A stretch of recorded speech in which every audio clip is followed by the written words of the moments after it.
Dan selanjutnya kita beralih ke pantauan tol Palembang Betung, Saudara. Arus mudik juga terjadi di hingga 16 Maret 2026 terpantau lancar dan kondusif dengan sekitar 2.000 kendaraan telah melintas. Dan untuk mengetahui informasi selengkapnya, saat ini kita juga sudah terhubung dengan reporter Balkis Hijrah. Kepada Balkis, silakan dengan laporan Anda.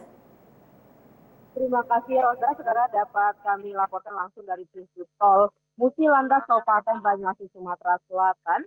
Hingga sore hari ini kondisi arus kendaraan yang melintas di jalur tol ini terpantau lancar dan kondusif. Berdasarkan keterangan petugas posko mudik Lebaran di pintu tol Musi Landas ini, hal ini dikarenakan banyak pemudik dari arah Lampung yang keluar di pintu tol Keramatan. Selain itu juga kondisi arus lancar juga didukung dengan adanya pengaturan pembatasan angkutan barang, di mana kendaraan dengan sumbu 3 atau lebih dilarang melintas hingga 29 Maret 2026 mendatang, kecuali untuk kendaraan pengangkut bahan pokok maupun alat kesehatan.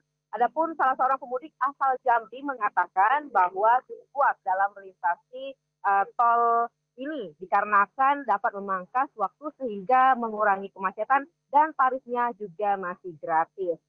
Sementara itu, dikarenakan tol ini juga belum rampung, namun perlu diperbanyak rambu-rambu yang ada di dalam tol dan juga masih ada jalan bergelombang sehingga para pemudik diharapkan hati-hati dalam melintasi. Berikut petikan wawancara kami bersama dengan pemudik asal Jambi, Dika.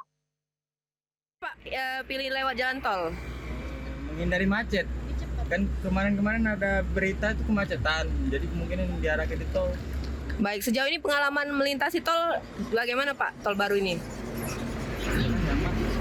Aman ya Pak ya? Apa yang perlu ditingkatkan atau seperti apa Pak? Rambu-rambu apa? Mungkin rambu-rambu. Yang jalan-jalan yang agak sedikit bergelombang itu sih Pak. Biasanya berapa jam Pak kalau dari Sekayu ke Palembang? Kalau nggak macet 4 jaman tembus.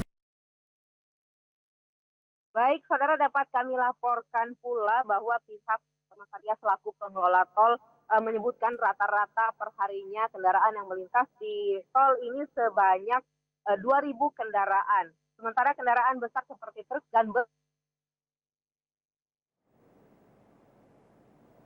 belum bisa melintas. Luas pembangunan yang saat ini sudah mencapai 60 hingga 70% pengerjaan dan sudah difungsionalkan untuk mengurai kemacetan pada arus mudik Lebaran 2026 ini. Untuk itu kendaraan juga tidak diperbolehkan untuk melintas pada malam hari dikarenakan demi menjaga keselamatan para pemudik. Demikian yang dapat kami laporkan, Mudik Asik 2026 kembali ke studio, Rosa.